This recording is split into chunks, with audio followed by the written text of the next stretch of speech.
What right comes a fall? Did anyone hear you call as you drove your Volvo into a canal?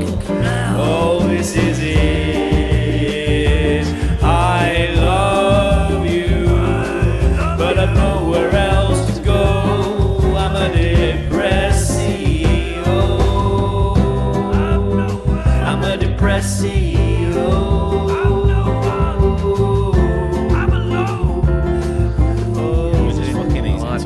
We just ease in. We don't do no introductions. Just no lube. No lube. No. Well, a bit of lube. Maybe just a tiny bit. Yeah, a little bit. Social lubricant. Bit of lube's nice, isn't it? Every now and then, just a little treat. Just a little treat. Non-flavoured. What? Non-flavoured Non-flavored. lube. Is that because flavored is sticky, smelly? I don't know. I'll just change absolute bollocks, mate. Strawberry lube does have a scent to it. It does, doesn't it? Yeah. I find they can be quite sticky as well after a while, in my experience. But anyway, and there's the intro. That's what we got. We're in. We're definitely in. We're definitely in. Which evidently is what you use lube for. Hey, continue. Whoa, comedy, janking the comedy in. Here today with Sheffield's very own True Fiction, host of Thou What 0114. Woo! Yeah. Big Steel City vibes, innit? Yeah. Just chat about Sheffield and stories from other people, I guess. Yeah. You started that a couple of years ago. Yeah, so it's just been the second birthday, like a week or two ago. So I did that episode where I went out and about and filmed just a day in Sheffield. I just kind of went out, no plan, and just were like, right, let's see what happens. And then I think it was on the Sunday, a couple of days after, went to Granny's football pop-up store, which is literally just next other side of that building. Yeah. And then ended up meeting Melville in Fagans. I think it all went downhill from there, actually. What happened after you met Melville? We got really pissed. Yeah. Ended up in Wick, just, dancing your heart's content at like 1 a.m. How's the Wick these days? I've not been in since it's reopened. I didn't enjoy it, to be honest. But that's what it is, isn't it? Fair enough. It was the thing that used to piss me off is when you'd just want a pint and they'd just be saying bar on fire all night. What, literally on fire? Yeah, literally. Lemon drizzle shots. When I used to work at the Wick, and we used to do the DJs there, there was a shot called the Lemon Drizzle, but it was basically like a hook to get people to come in, because they'd be like, oh, we'll go to the bar that sets everything on fire. And they basically would pour, the shots themselves were pretty low grade booze. They were like 20% booze or whatever, not very strong. But then they would pour like high grade alcohol on top of a lemon and then set that on fire and then shake like cinnamon over it. So then it would be like this kind of, the bar was on fire and then there'd be like little flecks of fire going all over. That terrifies me whenever you see those videos of people necking those like fire shots. Yeah. And I'm like, why? Like, why? The flaming bukas and that. Yeah, I've never had the urge nor the desire to drink fire. So you like a quaddy buka, don't you? You like four bukas in one. I can't do that. My stomach will fucking not forgive me now. The ever heard of the quaddy buka? No, but it sounds good, to be honest. Do you like the taste of sambuca? I don't mind it. I'd rather have buka than tequila these days, I reckon. They should sell it in Corp, the quad buka. I mean, if they do quad vods, don't they? So they do might they still do it. I don't know. I've not been for a long time. I swear they had to stop doing it. I'm gonna too much booze. I'm gonna say maybe not. I don't know. I remember they did it where you could buy like a triple and then you get your one on side and just sneak it in. Oh yeah, like a porn star martini, but instead of the shot of prosecco, it's a shot of vodka. It's just an extra shot. Yeah. Shout out to Corp. Lots of hangovers from that gaff. So on your podcast, where you talk to other people, you often get like a bit of a rundown of what they like in Chef. We talk about food and venues and all sorts of stuff like that. And as a DJ, you've been to lots of venues and loads involved in music around the city. In fact, we were talking because very, very recently, Ed Sheeran's visited Sheffield, hasn't he? Last Sunday, indeed, yeah. He's graciously paid us a visit. Yeah, DJ AG as well. DJ AG online. Shout out to DJ AG if he's watching. But you were there. Yeah. Literally just got a call from K-Dot in days, like AG's in town later, bring the USB with a couple of my tunes on, so we were like hoping that he'd end up, grabbing Mike and getting a go, and he did, which were lovely to see. Amazing. But yeah, it was just cool to be there and see this massive turnout in Sheffield for. Like, I didn't know it was Ed Sheeran until we were there, and then we were like, "Oh my god!" So it was that bit was sort of announced like on the day, or he just came out and everyone was like, "Oh my god, it's him, it's him." Well, maybe it had been announced earlier, but I did not know until I was there. And then seeing, I was just like, "Is that JME?" And then it was like, "Yeah, it is." What the hell? So K Dot, by the way, for anybody that doesn't know, is a Sheffield MC, really like killing it at the minute. To be honest, his new single is unbelievable, even by his standards. Responsible for bassline tune "Get Millie Get Mad." Which I revealed to you before, I didn't know of until about 4 years ago. But I'm not really a bassline guy. Yeah, so I get that. I mean, it's one of them that I think he said that tune's 15 years old. I think he wrote it when he was 14, so even that just shows. Yeah.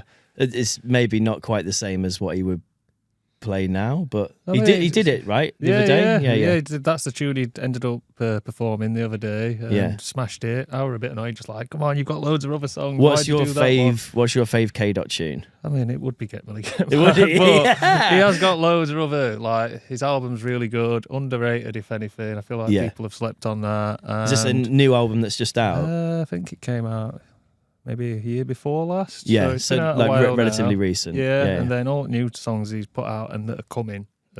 Hits. Heaters, so Heaters, to speak. Yeah. Yes, and it seems to be in a good vein of form at the moment. Well, it's one of them. He's place. just sorted his life out. Like, his mentality's changed. Just like settled down and just realised what he needs to do, I guess. Sick. Love it when that little kind of moment happens for artists and stuff, and he defo deserves it. So he performed with DJ AG, Ed Sheeran, JME. Shout out to Franz Von as well, who I just watched a little clip that he put up earlier. And he's literally on the mic for about 4 seconds and he gets a wheel. That's how you know, isn't it? Yeah. And but you were saying before, like, it started off with kind of just London people, but then the Chef Heads got involved and that was sort of great. Coco was there as well. Yeah, Coco ended up jumping on. I think Tempo, another one of Old Scum Fan members, he were on. Sick, okay. Because there's lots that I've not seen, obviously, because I wasn't there. So how long was this kind of set? It was like outside Sheffield City Hall, so right? It was on 7 till 10. I think I left probably about 9, half 9. So I was just like, my legs are aching. I can't do this all day anymore. Because you knew it was happening, you were there from sort of the beginning, like when AG sort of turns up. Yeah, kind of got there a bit before, watched it all get set up, and it was like, oh yeah, it's interesting just to see what they use for obviously these massive TikTok streams as well. Yeah, how he gets it all going. Yeah, it's like there were a guy that were flying a drone up every now and again that were like linked in on the live stream. It's crazy, like, right? Yeah, this is some That's what I want to know. Yeah. I'd be involved in like what equipment they're using, what are they doing. Also, I'd pull Ed Sheeran aside, and if I got a chance to talk to him, and I'd be like, why were you in Game of Thrones? That's your main question, is it, for Ed? Yeah, because I remember I watched it again recently, a big Game of Thrones fan, and then it started to tip off about season 6 started to real drift off. Yeah. Then Ed Sheeran gets wedged in, and you're like, hey, dude, yeah, where did you come from? At that point, you know that he's not written any more books. So let's jam Ed Sheeran in. But it was because he was a fan, right? Yeah, for sure. Yeah. I wanted to know that. I want to know the story about that. And he's Ed Sheeran, so when you get to that point, I guess, of fame and success, you can just message people. Oh, you make this big show. Any cameo roles going? I asked my friend this. I said, if I was, in that industry, and because he's a big fan, like autistically, like Game of Thrones, The Law. And I was like, if I was in those circles, I'd be doing the same as Ed. Like, fan of a show, I'd be ringing up going, can I just like get in on that?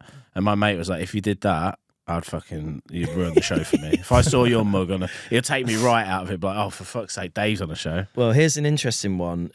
Jack, you might not know this, but in fact, I don't think you will know this, but Dave's partner works for Rockstar Games, who are obviously responsible for GTA. Are you going to be one at radio host then? Well, no, what I was thinking is, have you spoken to Leanne about maybe getting your face wedged into GTA 6? I can't even get in the building, mate.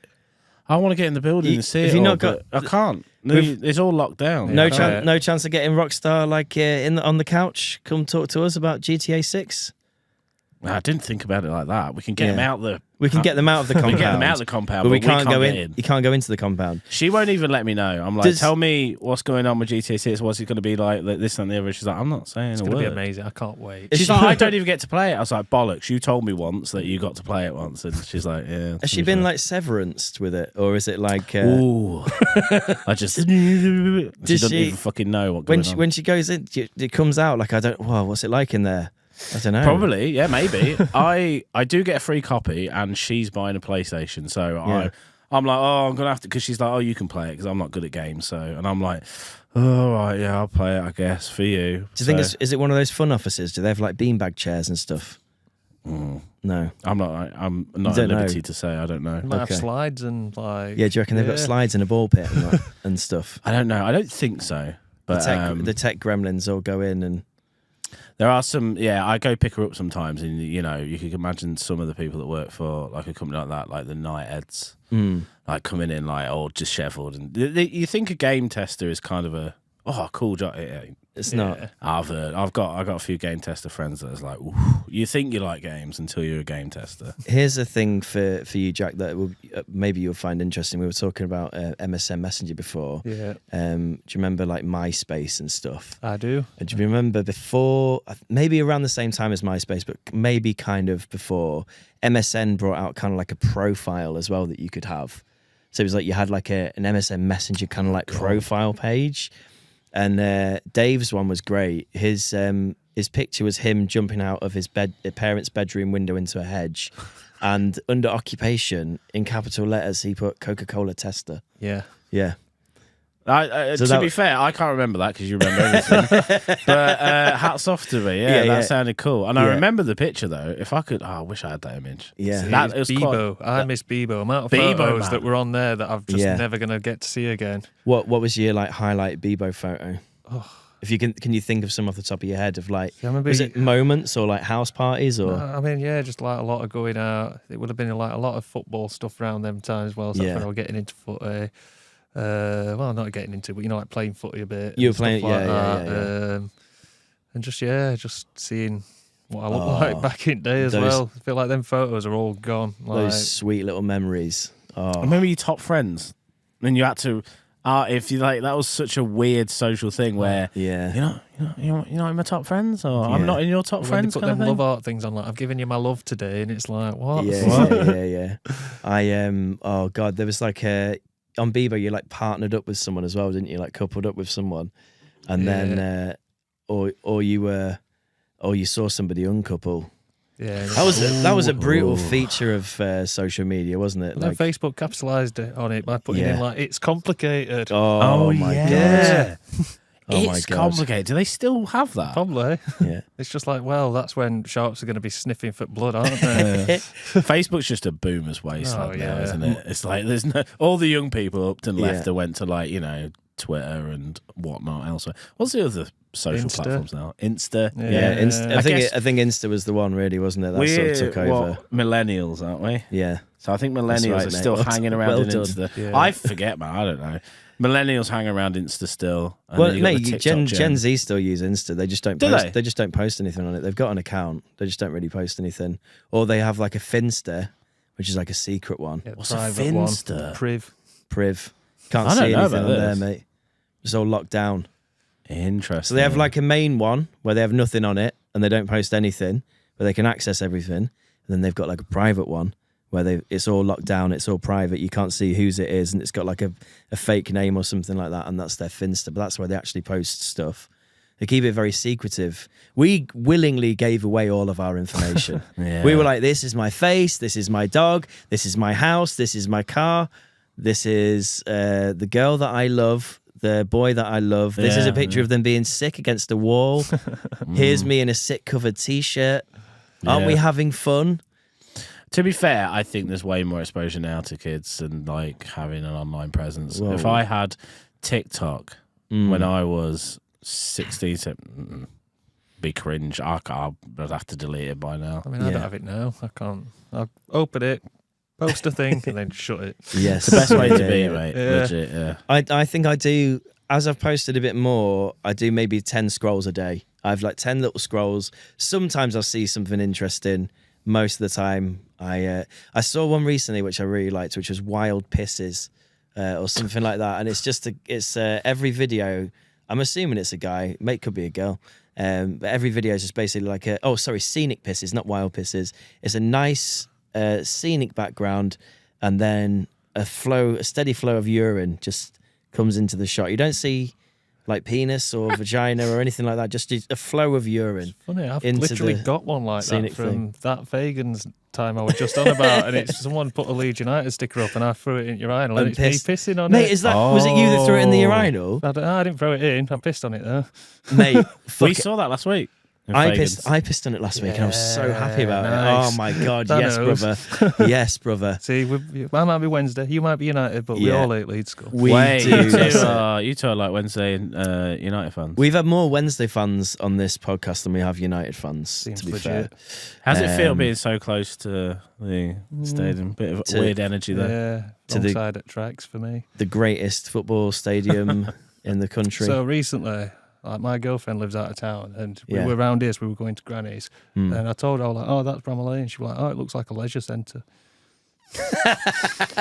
Leisure centre where champions play.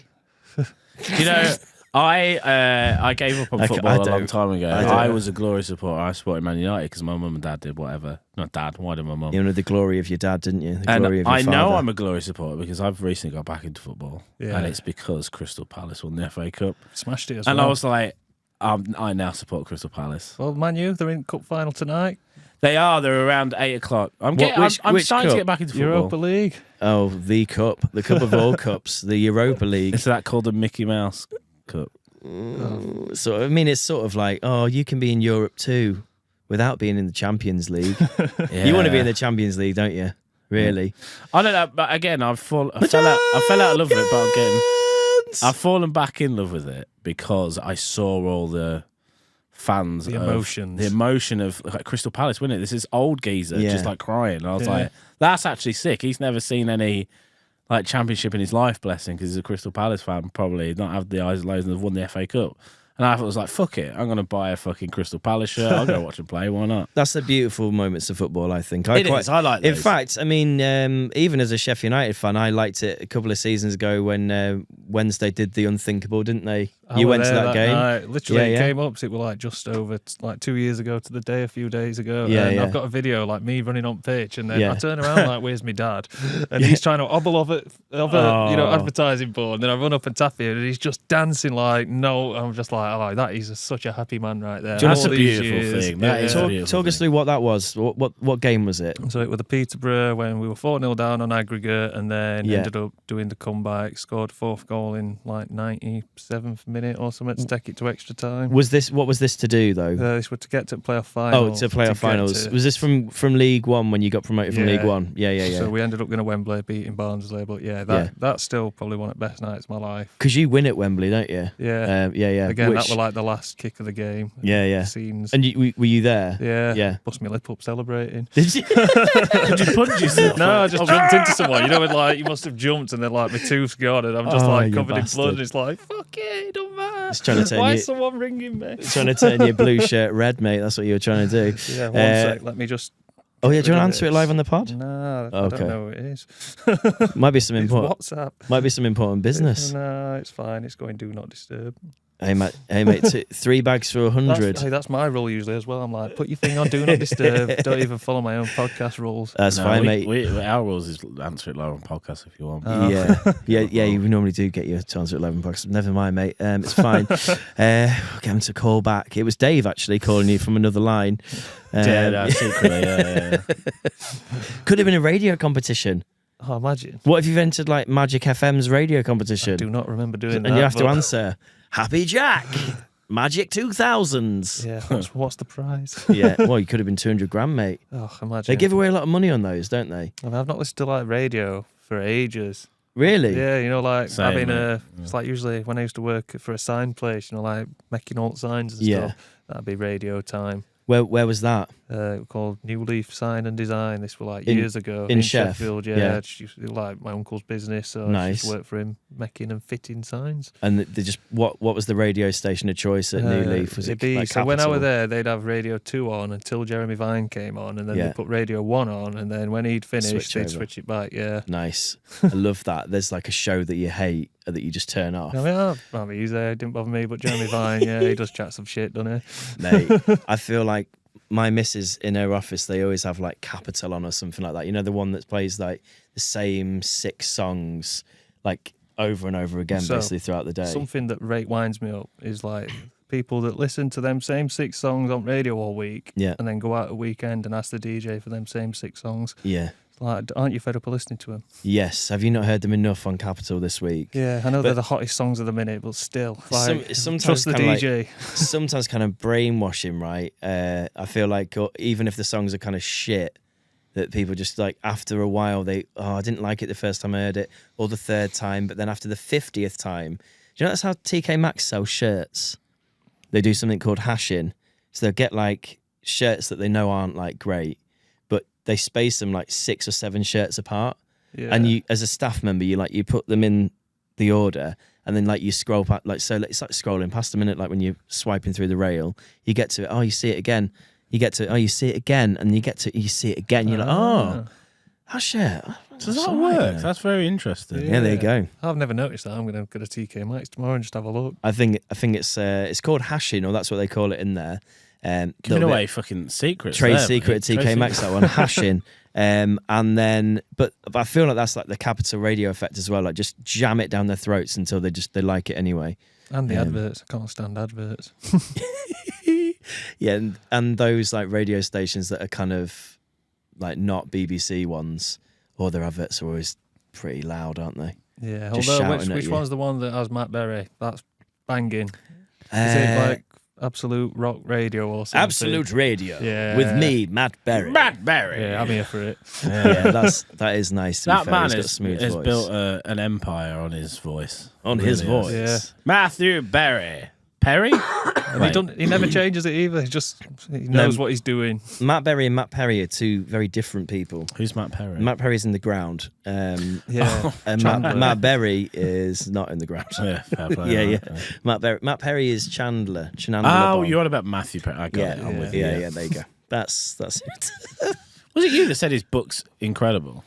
His book's a good read. Although previous guest Chris Arnold said that it's boring, and he felt like he didn't learn anything from being an addict for his entire life. Was you meant to learn? So- Was the lesson not just don't do drugs? I think the lesson's kind of like how hard it is to get over addiction. Yeah. But yeah. So you a fan of drones, Jack? Well, on a lighter note, I saw Chris last week. He were hosting Exposed Awards, and So you were at the Exposed Oh, Awards? yeah. he smashed it. Yeah, I were one of the judges for the Exposed Awards. Mate, which is fucking mental. hell. All right. I mean, I just got an email through like, "Do you want to do it?" Like, yeah, sounds. So how that just came about from just because you Do that what I guess. do that? Yeah. Oh, okay, cool. Well, So that's sort of why they asked you, because you host the Sheffield podcast. By the way, everybody go and follow That What on all socials, Spotify, YouTube. It's everywhere, right? You can get to I it hope so. everywhere. I don't know if it's on others, but it should be, but it might not be. I probably didn't click something. Hey, everywhere you get your podcasts, That What 0114. It's a great podcast about Sheffield and have some crossover guests on. Actually, you've had Rob Nicholson on, Yeah, who Rob. we've had on here. I've had you on. We've We've had what's me really on. funny? I remember you Fantastic. coming on and being like, "I've always wanted to do a podcast." Yes, Now you've started one. I I've was- done more episodes. Yeah, I was very keen. I was very, very keen to do a podcast. And then I remember afterwards being like, oh, God, what did I say? I can't remember what I I said. do that all the time. Because at the start of it, you said, don't say anything that will get you cancelled. And I went, fuck, did I? And then I listened back and I didn't. It was fine. Very, Yeah, very keeps people normal. on the chat. toes though, doesn't it? It did, mate. It made me really consider everything that I was saying. Yeah. And I just didn't really want to get cancelled. Do you know what I mean? It's difficult, isn't it? Have you been cancelled, David? Me? Fan of drones?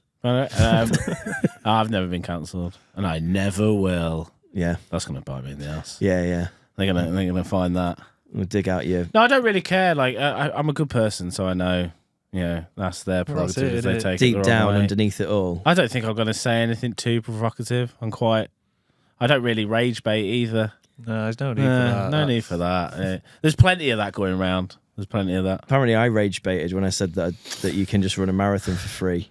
Yeah, that one. Yeah, that popped off, Yeah, didn't it? And then people just lost their minds. But you know, I got cancelled for that. Why? What were they I saying? did. We did. It was an old clip from an old episode. didn't do well the first time. No, but it then- didn't do anything in the first time. But then I basically recut it and put it out again. And I was talking about running a 10K and this story of running a 10K. And then at the end of it, I was sort of saying that I paid for it and I didn't want this. There was like a woman, like a female runner that was like right at the front, and she was like clapping everyone that was like miles behind her, going, "Come on, you can do it!" And then I was like, "I don't want to do it though. I fucking hate running. I absolutely hate this, and I don't need your encouragement. And I've paid to do this. I've paid to put myself through it." And Dave was like, "Isn't it mad that you paid to do it? Isn't it mad you paid to run?" And I was like, "It is mental. You can just run a marathon without paying for it." And then loads of runners online were like, "Yeah, but you know, you don't get the crowds and you don't get like camaraderie. And people do it for charity and raise a lot of money. Actually, it's fucking stupid that you said you." It was, I was like yeah. 400 comments deep now. I Yeah, think. so that's Like, it. Good engagement. It was just a stupid offhand joke. Yeah, And exactly. this one was like from Miles two up. people that ever run marathons, and you just like uploaded a video of your medals going, Yeah. you can have that opinion as well as run a Yeah, marathon, yeah. and also pay for it if you want. We I don't think care. that people Yeah. also don't know what a joke is sometimes these days. That's true. I mean, it doesn't come across as a joke. It does come across that I'm very angry about people running marathons, but it's a behind- clip from a longer section, so It's not in context. Exactly. Behind every good joke, there's a hint of truth. Because Oh, yeah. technically, Yeah. you can. A You lot of can jokes run are- without no money. A lot of jokes are observations, really, aren't they? Yes. That's all it is. Yeah. Yeah. Have you had any moments like that from your podcast that have got people riled up? I mean, yours is Yeah. quite wholesome and The nice. one where I clipped together. So if you remember the quickfire round. To be Yeah. fair, I've not done that for a while, but basically quickfire round, I used to get like literally like 3 photos. It was like a picture of Yeah. what I'd call a bread cake, Yeah. a gennel, and what I've won. I can't even remember. Oh, pack of chewing gum. Yeah. And it, literally that. But then, like, since I had like loads of clips with loads of people, I like mashed them all together. So it was just like bread cake, or whatever. And Yeah, then yeah. TikTok did not like that. Oh. It's a very Sheffield thing, bread cake. Well, they so- were like people were angry about it. About they were just calling like, I it never bread. heard of a bread cake, saying like it's a carb, it's a balm, it's whatever they call it. So that popped Yeah. off. And then it was funny because I remember like a couple of weeks after I put it up, I saw the EFL like start of the season. They did the same thing, but for like every football club. Oh, And nice. it was one of all them right. where, the meme where it's like Arnie and Thingy slapping hands. It were like Wednesday United, bread cake. I was trying to explain to you what a bread cake is. I think we call it a roll. We probably call it a roll. Yeah, I've never heard of this until. Yeah, it's like was it like fucking? We brought it up on the podcast. And I was like, I don't even know what a bread cake is. I Yeah. have no idea. I don't really care enough to comment. I mean- have you ever commented on a post that you didn't like? You've gone No, like, I don't think so. right? I ask all my friends this because I was like the mentality you have to have of like see something and just Yeah. go no, and then you comment. And it's just like I don't know. It's just weird to me. I've never. Well, then you get into I that just thing. scroll on by. Like You're arguing with strangers on the internet then, and that's Yeah. never good for your mental health. Yes. no. Sometimes I like the argument. To be fair, I do. Like I've definitely got sucked You love in. the drama. Oh, I've definitely got sucked in the past when people are talking about something that I'm passionate about, and like recent one actually, I'll tell you about. Have you seen like Chicane and Calvin Harris are beefing? No, but So you know, in fact, did they say he's stole one of their samples? Or yeah. something? So I have what's seen what's the this. tune? Offshore. Do do do do do do. And Calvin Harris's new tune sounds quite remarkably like Offshore. Yeah. And loads of people have been like commenting. So like he put a video together basically being like, okay, like the guy from Chicane, Nick, I think his name is, put together a video being like, okay, it's quite sensible, it's quite thought out. This is like a clip where I'm sort of claiming copyright infringement because here's my tune Offshore and here's like this bit of it looped and here's Calvin Harris's track. And he's like put it all together and like rekeyed it so it's like all matches and Yeah. stuff. And he's even playing like a nylon guitar in it. And I'm like, it's like sonically very similar, and it is technically kind of like a section of the track. And then Calvin Harris has done was like, right, I've got the clips here. How did he do it? Is he repitched it? Is he repitched that and pitched out shite there? Yeah, I don't see how they're similar at all. And then he literally makes it sound exactly the same, and then goes, yeah, I can't see the similarities in that at all. Sorry, Nick. That's not right. But I'm like, their similarities are real. And all Calvin Harris's fans have like waded in on this video that Nick Chicane's put out, being like, yeah, didn't even sound the same, this, mate. What are you on about? It's fucking nonsense. I'm like, it's so, like, the Verve lost 100% of their royalties from Bittersweet Symphony because they use like 2 rising violins as a sample from a Rolling Stones orchestra recording. And the Rolling Stones get 100% of the royalties of Bittersweet Symphony. That's like that Juice WRLD song, what were it, Lucid Dreams, yeah, where yeah. he had the Sting. And yeah. And Sting gets 100% of the royalties. I remember. It's fucking insane. And like, for that's such a small thing. For this, literally, like, I would say literally plagiarizing by stealing a loop bar. And he knew what he was doing when he's playing the nylon guitar in like a Balearic style. And there's no fucking chance he doesn't know the track Offshore. Yeah. There's no fucking chance. So I'm like, it's just deflecting in a very sort of depends. Trump-esque way, I would say. It depends what lawyers you have at the time. Yeah. Isn't it? I That's mean, all the game is. Yeah. That's the game, isn't I'm sure it? he's got good ones. I think Calvin getting will paid win. like £1 million a show at one point. Yeah, Calvin will win because Yeah, it doesn't become about, like, because it makes no Yeah. sense. Like you said, the Verve getting nicked of 100% of the royalties just because they Yeah. used. It should be calculated on what percentage of the song is it used in. You probably, fair enough, have a percentage Does of the that royalties. still stand? Not 100%. With that D&B tune last year that sampled Bittersweet Symphony. Yeah, I can't yeah, remember yeah. It's by, but like, would that stand for them as well? Bittersweet Goodbye. The problem is you're talking Logic. Yeah. And people don't like Logic. Well, this is another reason I don't really listen to radio. So all of it's just regurgitating old songs as samples now. Anyway, Yeah. there doesn't seem to be anything original. One thing I will say though, Jack, is I think that songs from our era kind of did the same. Well, yeah. But just to older I tracks. think that's why I like more underground shit. I Yeah. guess. What's your favourite at the minute? What are you? Because you also want to talk about a little bit about you, like what you do, because you're a DJ as well. You started DJing what, sort of 15 Yeah, probably. years ago? Down Hillsborough. Well, I was 15, I reckon. You were Put it that 15, way, yeah. so maybe 17 years ago. Yeah. So literally started. Well, my dad used to DJ. Yeah. I'm like 3rd generation technically. So my granddad was one of the first mobile discos in Sheffield. Sick. Okay. So yeah, and then my dad ended up tagging along with him, learning, and then he's ended up going off and playing a beefer and doing all sorts of cool stuff when he was younger. Sick. So I used to play trance, when that were Kevin Perry kind of days. Yeah. I think I started DJing with Hard House. Yeah. Because I got these Hard House CDs, and they were just, you get the extended mixes, and they've got loads of drums at the start, so it's good to learn to beat match to, and there was lots of them because it was 140 BPM. Yeah. So yeah, trancey Hard House was a starting point for me as well, probably early 2000s. Yeah. But this is it. So I used to go. I'd go over this 14, 15, go and drink on Hillsborough Park with my mates. And Nice. then I knew my dad would be DJing, so I'd be like, could I come in? But I'd be like, no. Be like, go on, it's my dad. He's like, come on then, get in. And then I think that's when I was like, oh, this is cool. Like, can I play a song? And that's when I was where was this? Where were you going to see the him? old Blue Ball down Hillsborough. It's Right. been knocked down now, but it's like a legendary spot. And Yeah. it's one of them. If you talk to people from a certain generation, they'll be like, yeah, I remember when that place was bouncing. Kind of thing. And your dad was the DJ there? Yeah, yeah. Saturdays, Fridays? Monday Monday? midweek as well, like Mondays, Fucking hell. Wednesday, Thursday, Friday, Saturday, just all the time, near enough.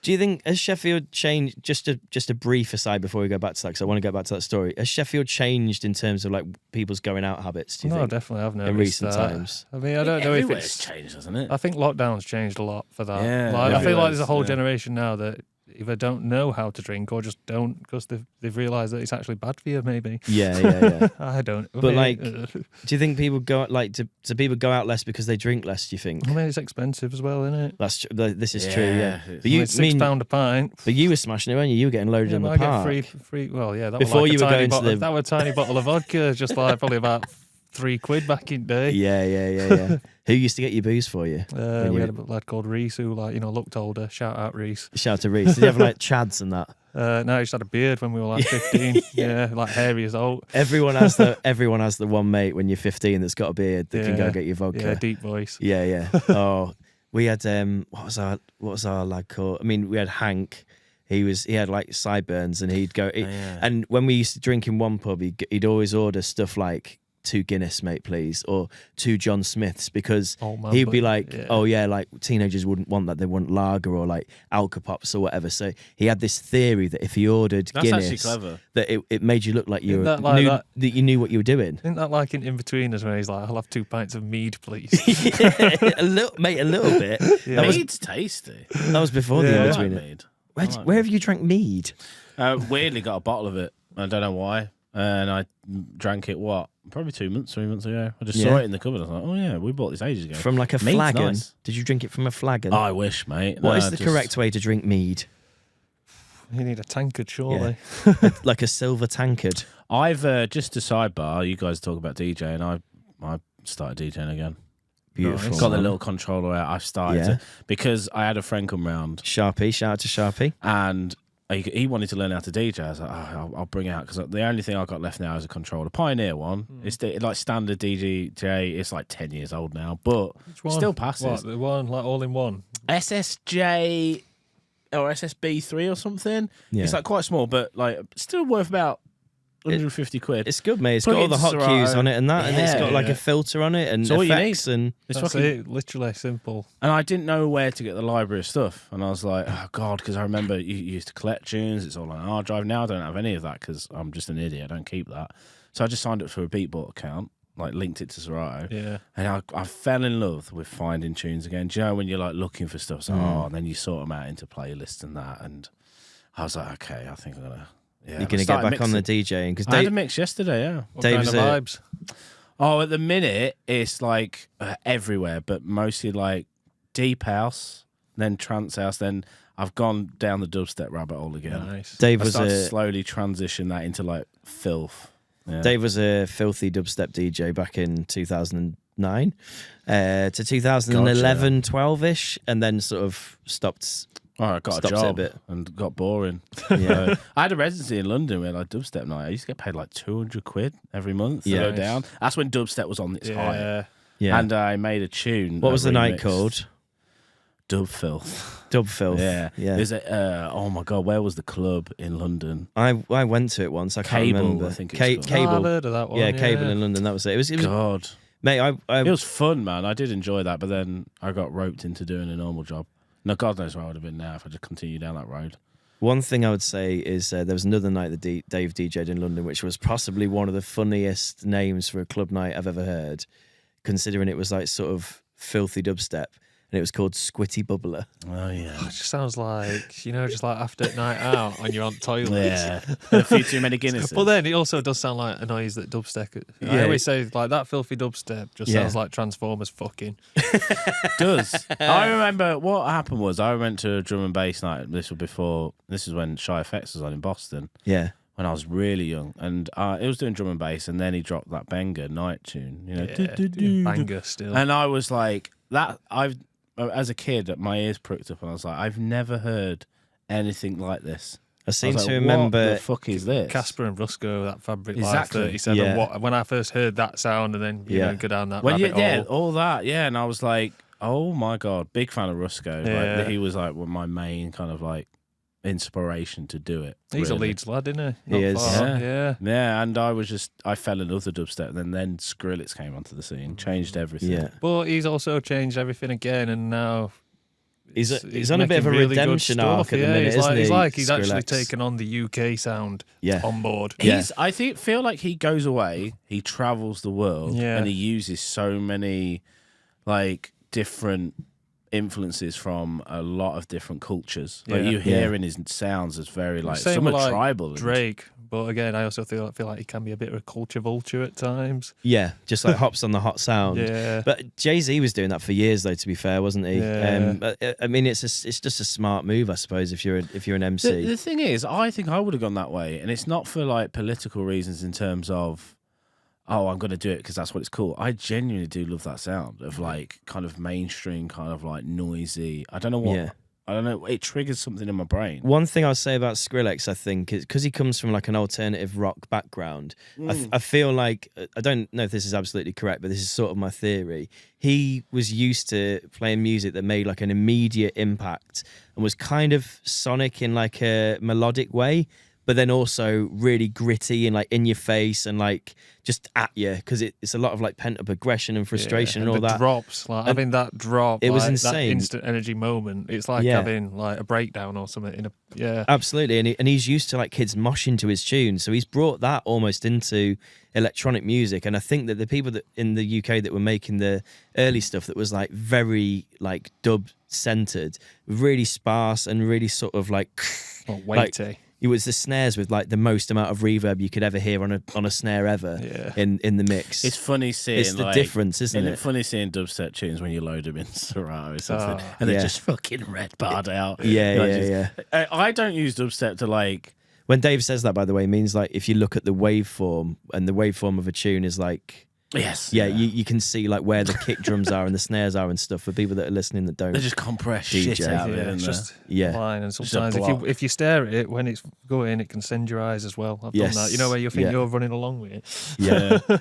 Yeah. I was listening to a podcast actually with that guy. Oh, fucking from System of a Down. What's his name? I googled his name. Darren Stankian or the other Darren Malik, and he's the guitarist. Yeah. And you're talking about influences. Yeah. He doesn't do many podcasts, but he did one with my brain's fucking not working, but he did one with a really cool guy, got long hair. He's a producer. Everyone loves him. He's that kind of namaste kind of guy. Rick Rubin. Rick Rubin, thank you. Guy, He did a podcast with, I can't remember names, it's horrible. And The description of him was great. Sorry, carry on. but you got it, right? Yeah, I knew who it was. Yeah, the description was perfect. Yeah, carry on. And his influences, like you said about Skrillex being influenced by, like, you know, probably his rock background. Yeah. He was from his home country. His mother was, I think, Iranian or something. Yeah. And he had like an old tune of hers. And the way she sang and like the beat behind it's very, when you listen, you're like, oh my God, that's just System of a Down, like some of the System of a Down songs. Because That's this is what made why I them wrote stand out, Aerials really. like do. Yeah. And it was sick. I was like, oh, he got that from his mother. And he goes, if I never left that country and came here to avoid, you know, all the wars and stuff, then I would have never. And that fascinated me, where that came from, that sound from his mother. Yeah. And he had this old recording of her. And it sounded fucking sick. And I was like, oh, shit. Yeah. So it's crazy when you talk about influences and stuff like that. I find that really interesting. Like, it can come from fucking anywhere. I mean, another DJ from that era, I remember playing in Wakefield with Borgo once, if you remember it. Yeah, He's you were a big Borgo fan. Yeah, weren't you were an you? Israeli guy, and I remember him just being like, I've got to get my flight back. Yeah, do you want this bottle of vodka? Like, oh, yeah, Wow. sound like Borgo, cool man, guy, that's a yeah. name I haven't heard in years. That's a name I haven't heard in a long time. Innit? With Big dubstep, though, I throwbacks. feel like with dubstep like that, I don't put it on to relax to. No, it's God, like no. it used to be back in the day playing like Modern Warfare 2 with that banging in background. Yeah, If I need to drive somewhere, or like I want a bit of music on, and plus I have Something like to keep you awake and like I can't. going. I have a very kind of low tolerance. I could probably handle if I did a DJ set probably 2 hours, and then I'd be like, it's like an energetic 2 hours. Yeah. I Yeah. can't. I had to get like. Well, I didn't stay for some of the DJs when I used to do the nights because We used to drive and- back as well, didn't you? and You used to get- eventually it just like that sound. I was like, it's not chill at all. It's like yeah. aggressive and full on. I think if you're doing a lineup for a night like that, you have to sort of. I feel like you have to curate it a bit more carefully. But I think also when you're young, you're just putting DJs on. You just want like the most noise ever. I do want to go back to Jack's sort of DJ journey. So you started off with like trance and stuff, and then that got you into DJing itself. And then so like now, what would you say you play from those like? Well, I mean, even back then, like at that time, I was also Yeah. like at school drumming. So I was like, Yeah, not really in a band. Like we kind of have a little jam, but Uh-huh. it weren't a band. Yeah. Put it that way. It were like 4 lads fucking about in my garage with instruments. But obviously playing drums has obviously taught me some rhythm.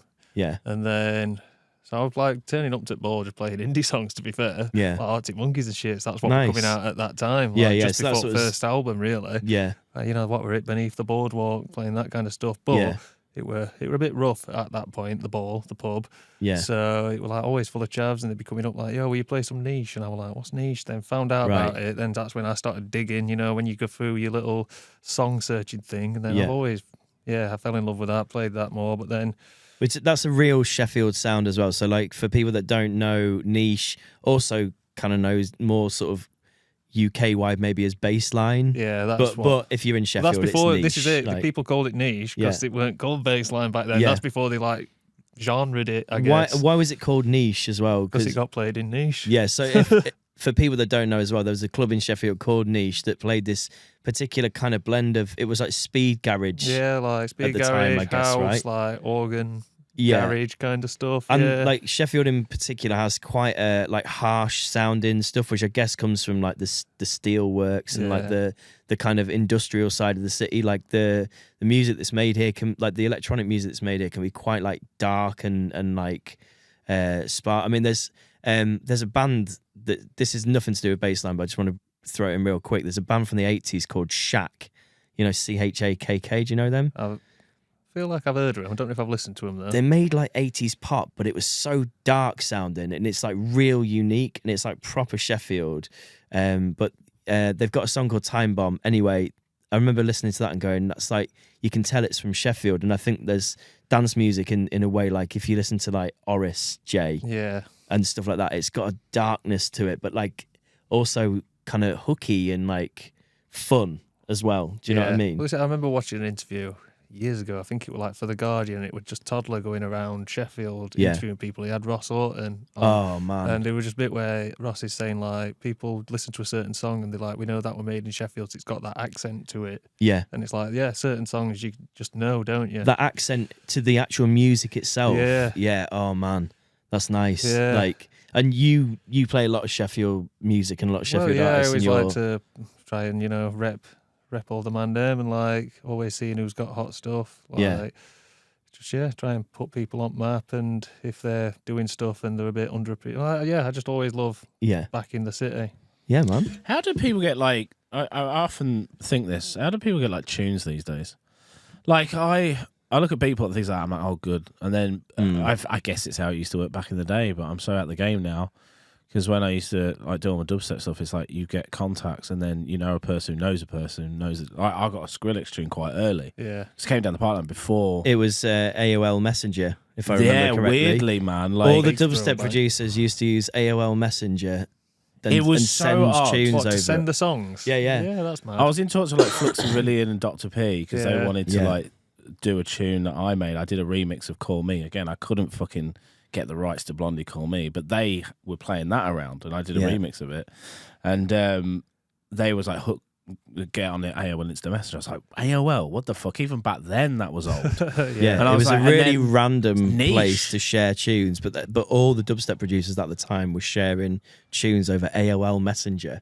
And I remember it was seeing before that. Dropbox. Yeah. Oh, mate. Yeah. I remember wonder- seeing that Skrillex tune come in and I played it on my fucking laptop. I was like, what in God's name? It was Scary Monsters and Nice Sprites. Sprites. Yeah, I remember that. And then I one. remember that drop and I was like, I don't think I've ever heard anything like that in my life. Played it out and people went nuts and I was like, okay, this is fucking something. But how do people...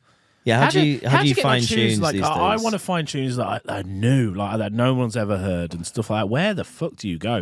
And high quality ones as well, like 320 kbs, like proper good rips. Do you know what I mean? These days, I mean, I've obviously been doing a mix series again, that Woy Oy Wubs, which is just me. Yeah, shout out to Jack's new mix series. Check that out as well. Yeah, again, that's just like bassline, speed garage kind of vibes. But it's just I just wanted to do a mix, and then I was like, oh, this is a vibe. But then I still had loads of songs left. Yeah. So I'm like, well, this is obviously going to be volume 2, and then it's kind of snowballed now. But That's great, man. to find new songs, like, I'm in a few promo lists, but you don't really get loads good stuff sent on them anyway. I remember you No. talking about promo lists. I'm on a few little promo lists, and I also pay to subscribe to DJ City and God, what's the other one?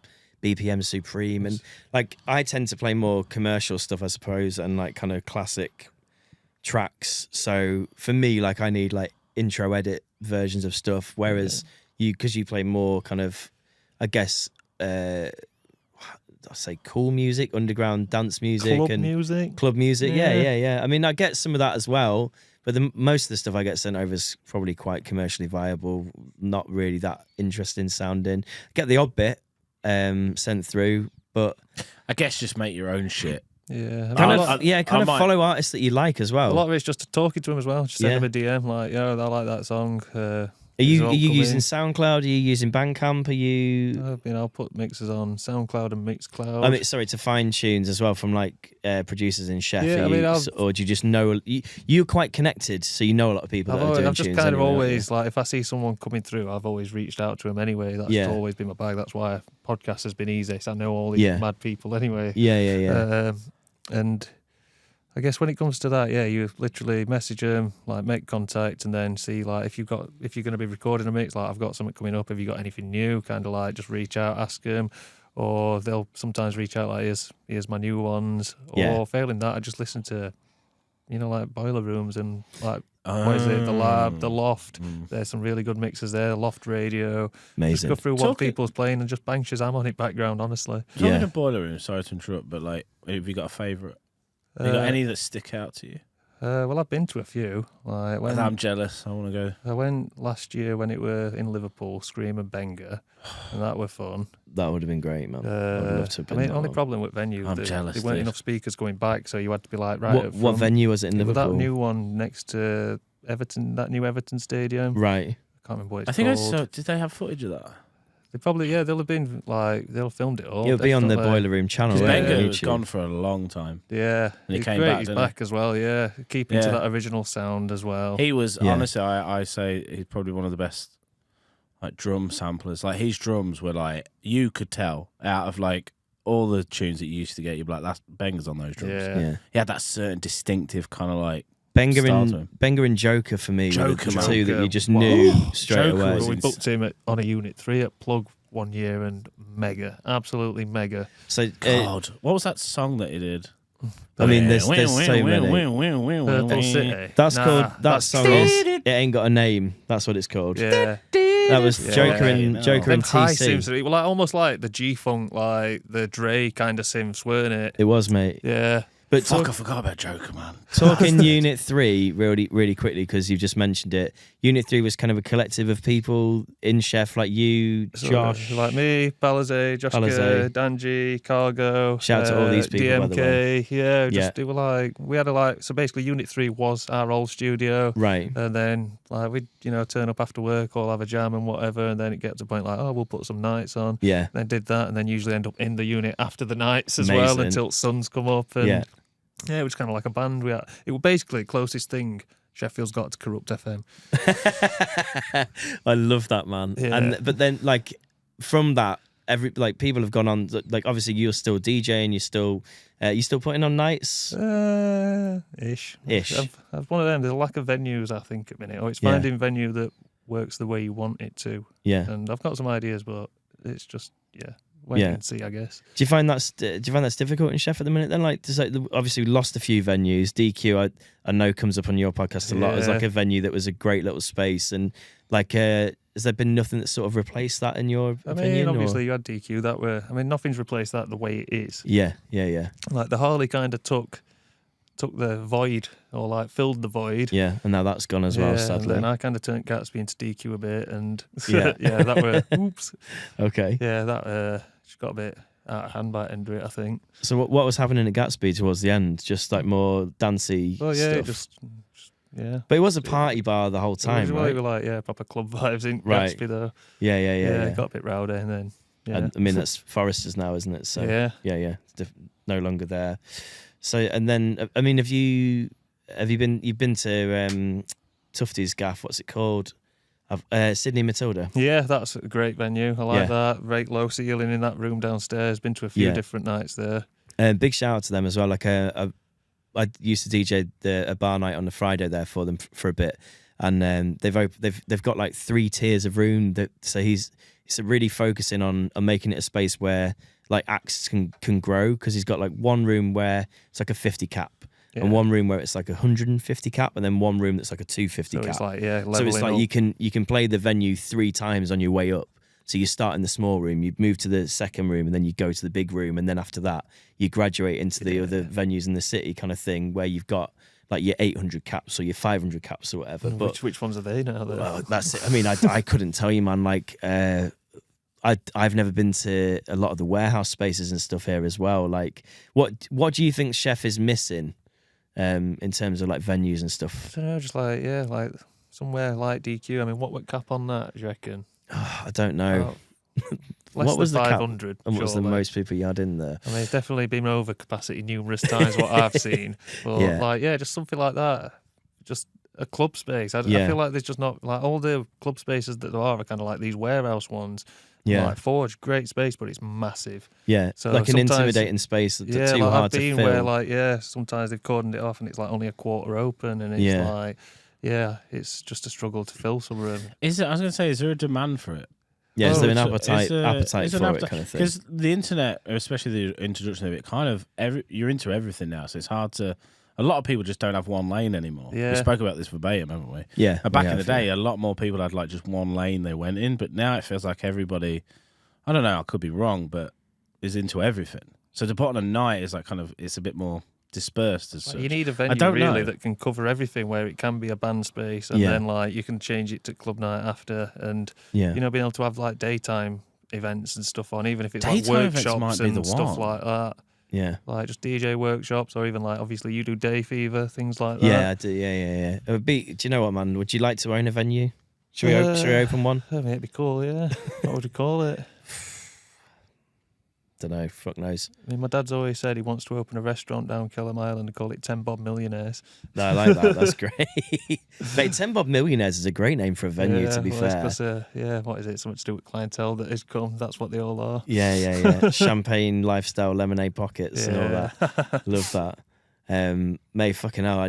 What would you do in the venue as well? You'd have to have somewhere like a radio space and all that kind of thing. Yeah, like a art studio kind of vibe, all that. That'd be nice. I mean, I guess Lead Mill kind of had that with above the. I mean, Lead Mill's gone now as well, hasn't it? I remember working upstairs when it was Skull and Bones on top floor back in the day. Shit! Yeah. So you used to work for Skull and Bones as well. Yeah, I've had loads of mad jobs. Man. Yeah, man. Let's not fucking hell. We've just gone sidetracked and talked about DJing, but like, do you want to talk about anything else, like jobs and stuff that you've done and bits over the years, like Skull and Bones? So you're still working with clothing now? Not as much. Like I worked Skull and Bones back in probably like 2011. So like Anthony Allen, R.I.P. and Shout Dean out to Milwain.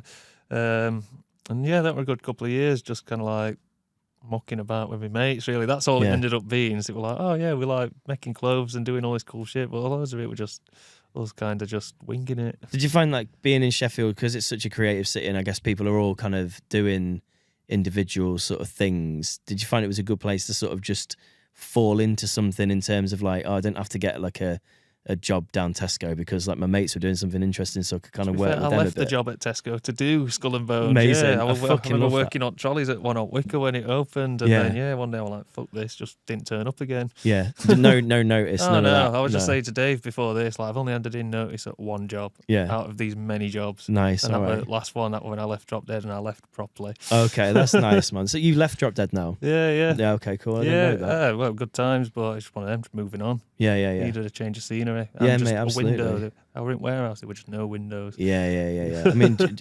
smashing it as well. So you've done like various clothing jobs and stuff as well. But mate, fucking hell, man. Like signs, clothes, DJing, trolleys. God, well, I mean, there's probably loads more that you just forget about, don't you? Yeah. What are you up to these days? You want to talk about that? So do odd shift for my Lev boys, like sending out their merch, beautiful, in their warehouse, and then do odd shift at Balance, my mate's shop on Division Street. So, happy days. Shout out to both of those. Yeah, Malevolence crushing it in the game internationally. They're in Australia right now, just killing it. Hell. Yeah, new single out today, so check that out. Yeah, there you go. Wound. There you go. I'll send it for him. Mate, fucking absolutely. Yeah. Check Malevolence's new single, Salt the Wound, out. And if you really want, Jack will send you a t-shirt. Yeah, you got to buy it though. Yeah, you have to buy it. Yeah. You buy it and Jack will send it. Nice. Mate, fucking hell, that's wild, isn't it? Yeah, it's wild. wild. It's one of them, like, I've never really sat and obviously reflected on some of this stuff, so this is quite interesting, Yeah. And like even just the DJ story, it's like, oh yeah, it's rare that like you remember in Alt Steps. It's like I know we shouted it out, I think on when you came through on my podcast, Yeah. but Tom Weatherall, Yes. got to shout him out. He was the first person to book me in town at the Harley. Tom Weatherall was also one of our very first Patreons on this. Love that. He's a wonderful man and very supportive of people doing art stuff and always, even to this day, I would say I don't think I've spoken to him about this recently, and he's like, I don't think I've like kind of got that cutting edge thing anymore, but he seems to know about stuff that I just don't know about. So last time I saw him, again, at a warehouse project. Yeah. No, Boiler Room at warehouse Room, project. yeah. It was when it were over mono. I was played like Joy Anonymous, Joy Orbison. Great. Really, Yeah. like one at best. That was best one. I don't know actually. Then I went to that one in Sheffield where it was DJ Q and that. But that was the best one. That's the best one for scale because it was just like that venue is mental. Your warehouse project is kind of crazy. Yeah. There's pros and cons of it. I don't know too much about the politics of warehouse project, but I know that there's some kickback, I guess, on like the way that they book artists, because I think they book headliners in a way where it's like they can't perform for a certain amount of time before or after they've performed for warehouse project in the city. I know people in Sheffield that book shows like that. Yeah, really. Yeah. I don't know about that.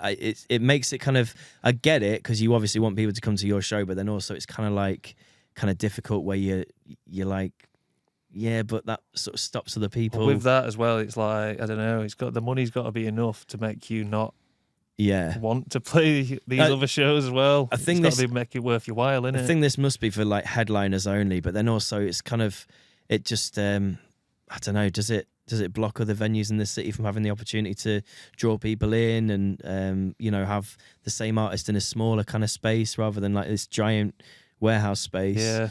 And I also I went to a gig. I went to see Bruce Springsteen last night at Co-op Live, which is one of the most insane, impressive arenas I've ever been in. I think it was like a glimpse into the future. Yeah. It was. Have you been? Not yet. That's the one where it shut. Well, no, it was meant to open. It opened a bit later. It was delayed, because of the build. But like, it was so worth the wait, man. Like, if you go in there, it's just like you just walking around like this is just unreal. Like, the whole experience was great. It was so streamlined. You walk in and everything is just fucking like, everything makes sense. Like the whole process of everything, the way that it flows, the way that you get it to your seats, like the bar queues, all of it was just, I couldn't fault it. And I went in with not like, I want to find a flaw in this venue. I went in being like, kind of like, oh, like it's a new venue, see how it gets on. Like this, it's only just opened relatively recently. They might not have it all worked out just yet, but it was just great. And I was like, the way that they do it is just so impressive. And walking in and seeing the scale of it, I was like, but what at some point, what if it doesn't fill? Like, what if people don't come here? I mean, with the acts they're booking, it seems like... Well, this is true, that's it. But, like, I don't know, man. Like, all of this sort of blows my mind on, like, the scale of things sometimes. It's like, with these arena shows, obviously, like, I don't feel like Sheffield Arena gets as many as they used to ever since Leeds opened that one over there. Yeah. So, like, you feel like... This is quite hot topic of conversation in Sheffield circles in general, isn't it? That like touring acts don't tend to come here that much. Not anymore. Yeah. I mean, no, I can't think of like a band I've wanted to see that's come to Sheffield for a while. Here's a question. Do you think it's because people aren't going out to see the shows and so therefore they're not selling tickets, so therefore promoters are like, well, we'll put it on in another city where we know we're going to sell? Or is it because of other stuff? Both. Yeah, I feel like it's one of them where you never know what the following is, I guess. There have been shows where it's like, I love them, but then it's like, where is everyone else? Yeah. No one knows about them kind of thing. Yeah. Like, I don't know. I feel like sometimes Sheffield can be like a year or two behind musically. Yeah. Like on knowing what's like hot anyway. Yeah. And I mean, that's been evidenced by Tom Weatherall putting on Disclosure in the Harley. Yeah, I remember I played before him. You did? You supported, mate? Yeah. I think I was like 19 then. You've done some mad supports in your time, man. Like, who else you've had a list. I wrote a list like everyone one day and it was mental. Can you remember any off the top of your head? Some highlights from your DJing career. I mean, like, so who did we just say? Like Disclosure. I mean, I remember playing like just Harley alone, like DJ Q, Callus, Mum Dance, like Joker. That will have been at Plug. That was a Unit 3 as well. Yeah, like that night we had him, Melody, and New York Transit Authority. Wow. all individually doing huge bits now. Tom actually booked most of that for us, actually. Oh, Shout out, Tom. sick. Shout out to Tom again. Yeah. What a guy. What a guy, man. What a guy.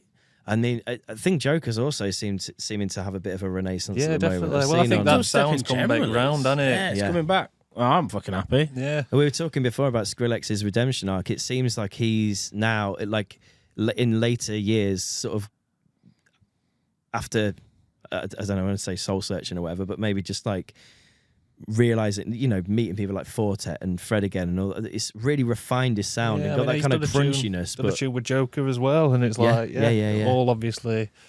They must have rubbed off on him a bit. I mean, that tune, what is it? That Rumble tune that were in Fortet and Fred again, weren't it? And that's a banger still. It's got a crunchiness to it, but it's got more of a, I don't know, it's more of a bounce, and it's not just about the It's drops are more considered, aren't they? What is it? The sound, like the graphics of it. It's like the way the sound fits in the fucking song. It's like everything's perfectly on its level. I mean, I'm not technical enough to speak about this. No, it's fine. It's fine. I get what you mean. Like everything's got its own little lane kind of like thing. it lives exactly where it needs to in the mix, kind of thing. Yeah. But No, music absolutely. theory is fucking insane. Oh, I mental, made music for a while, and it was like, I say it to anybody, it's the hardest thing I've ever done. I've done a lot of hobbies, and the hardest thing is like, oh God, it's so frustrating that you get like a mix sounding good in your monitors in your room, and then you go take it to the car, so you're like, sounds completely fucking different. Yeah.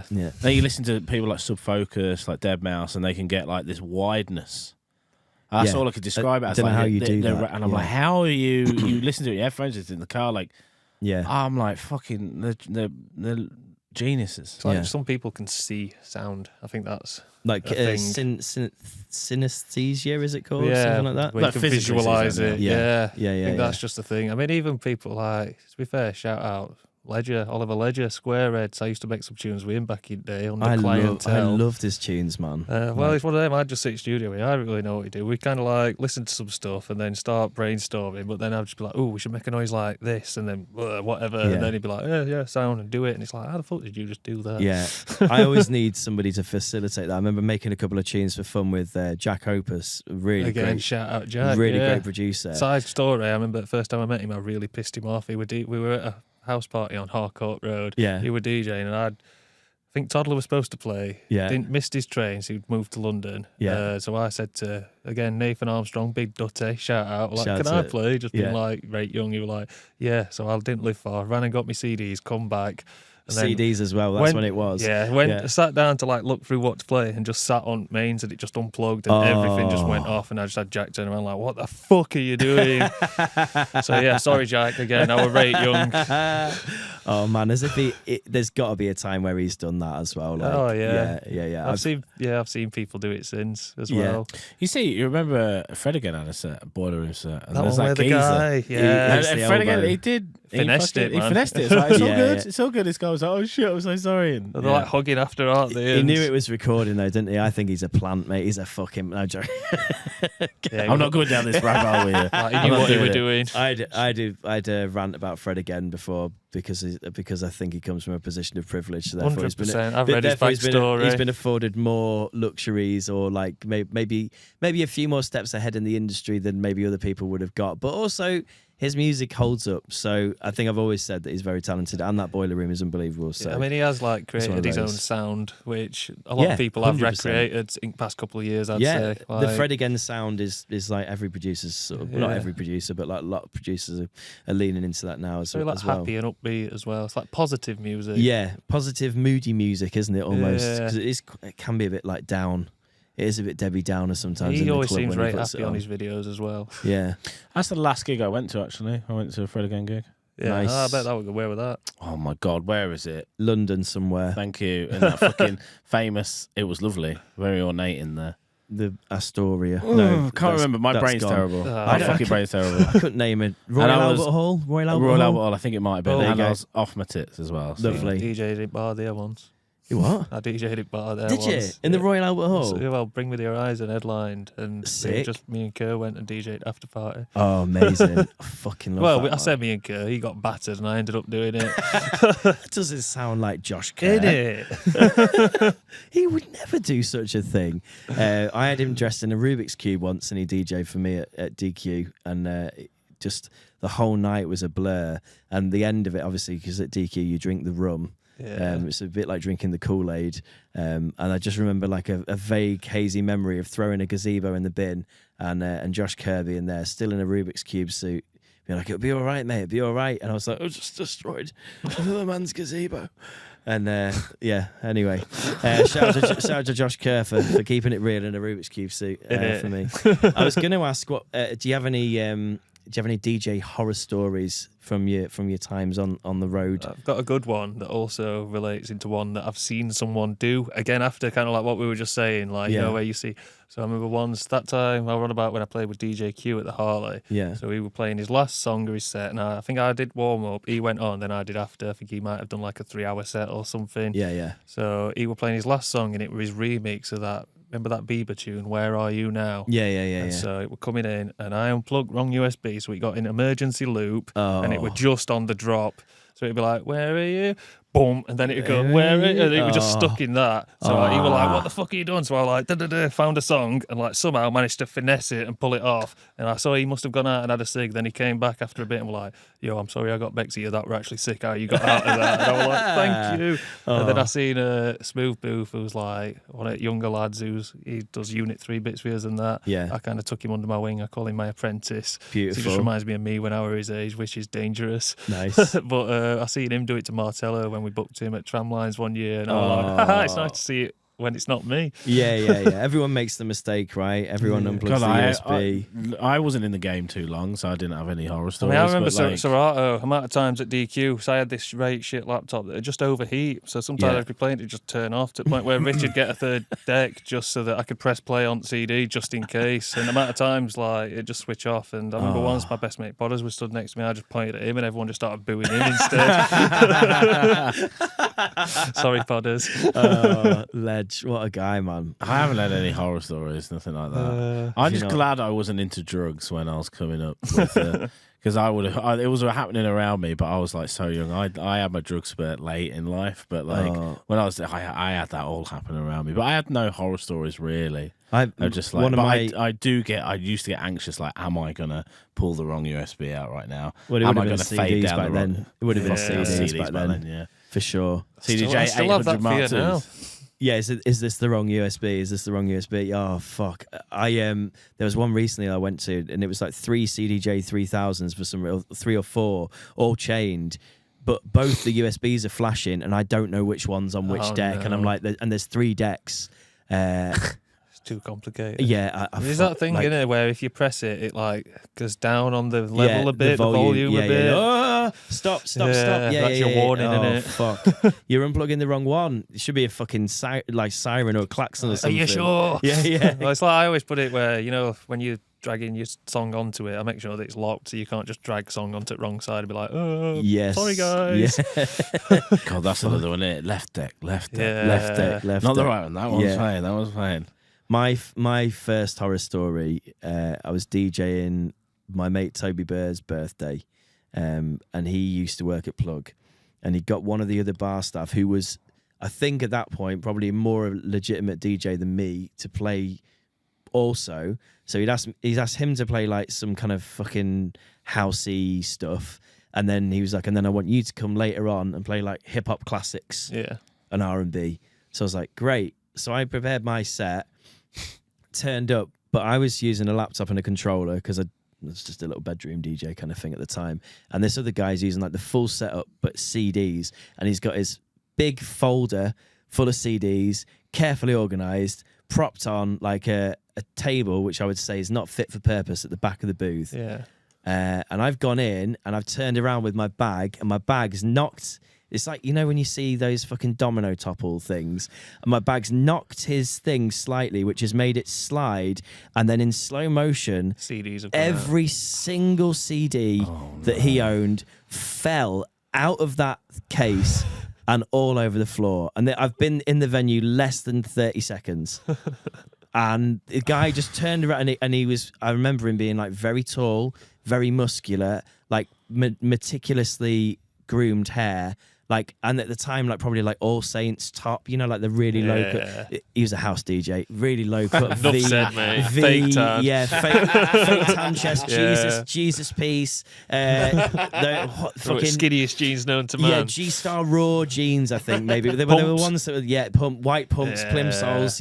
No socks. Oh, no socks. Yeah, absolutely. And he was like, "What the fuck have you done?" And I was just like, "Oh, I'm so sorry." But I was like, you know, when you have all your CDs in order, and I feel like all of them had like a written track list as well at the time, and they were they probably weren't labeled very well, but he would just put them back right in their home, and he was like, "It's gonna take me years to sort this all out, mate," and I was like, "Sorry, I'm on after you." And oh my god, I wanted it to melt, and I was like, I'm never doing this ever again. This is a terrible idea. Did he not say like, "You're on now"? So I don't even know what I'm going to play next. They're all on the floor. Genuinely, I think he had like 10 minutes left, and he was like, "I just have to play. Fuck it, I'll just have to put something in, put it on, see what happens."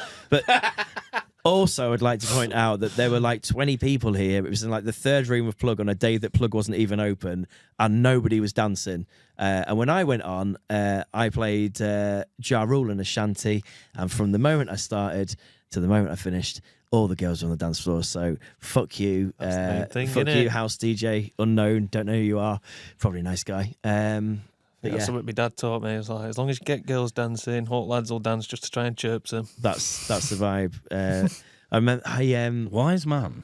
Yeah, I've seen it enough times, I guess. Yeah, that's exactly the rule. You get the girls dancing, and then the lads will follow. Actually, you got me thinking about CDs, man. And you just used to know your CDs. Yeah, when it was back, you know where to look in your binder. You know which one, which you used to be able to like be if you used it that much. Use a certain colour of pen for certain ones. Everybody had a little way you could like walk out and just like that CDs. Remember you used to be able to get them Sharpies where it were like double-ended, one were right thin and one were just a normal one. So I used to always burn off 2 CDs, you know, so you could play. Yeah, you've got the same playlist twice, basically. Obviously the really thin one for one, then the thick one for other, because depending on lighting as well. Amount of times you be in a club and it's like right dark and you can't read this tiny thin writing, so you see thicker one, it's like, oh yeah, sound. Mate, that's some forward thinking. That is some forward thinking. But I fucked it when one that I can read Zinc Deck playing. Oh man, I think we have it better now. Yeah, because 100%. Like, just carry the USB around. Oh, it's mad, innit? In fact, I want to say something to you, Jag. One of the most memorable things you've ever said to me. We were both DJing in a bar once. I think I'd done the early. This is gonna be. I'd done the early set, and you turned up, and you were taking over from me, and you were doing like the later sets. I think it'd been like an all day thing. And then one of the most memorable things you ever said to me. I think we were both on Serato boxes, and you were turning up to like 7. And you're like, oh, I fucking hate cables. I absolutely hate cables. I can't fucking stand them. I can't wait for everything to be wireless. No, I wouldn't want it anymore. And now everything's wireless. I hate it. No, to be fair, now it's like latency and shit you got to deal with, innit? Yeah. Oh, honestly, man. We could put people on the moon. How have we not figured out low latency, just like instantaneously wires? Like, there's got to be something. There's got to be some technology that can. Cause I hate wires as well. It used to be Wes who pissed me off, battered halfway through when you're playing somewhere, and he'd just start unplugging stuff to plug his Serato in. And I'm just like, what are you doing, man? I always felt quite confident plugging in a Serato box, because at least with a Serato box, when you're plugging it in, if you unplug the wrong wire, you can kind of unplug them like left and right at a time. So you have like the white cable and the red cable. Dave's like, cables? You talking cables? Fucking hell, yeah.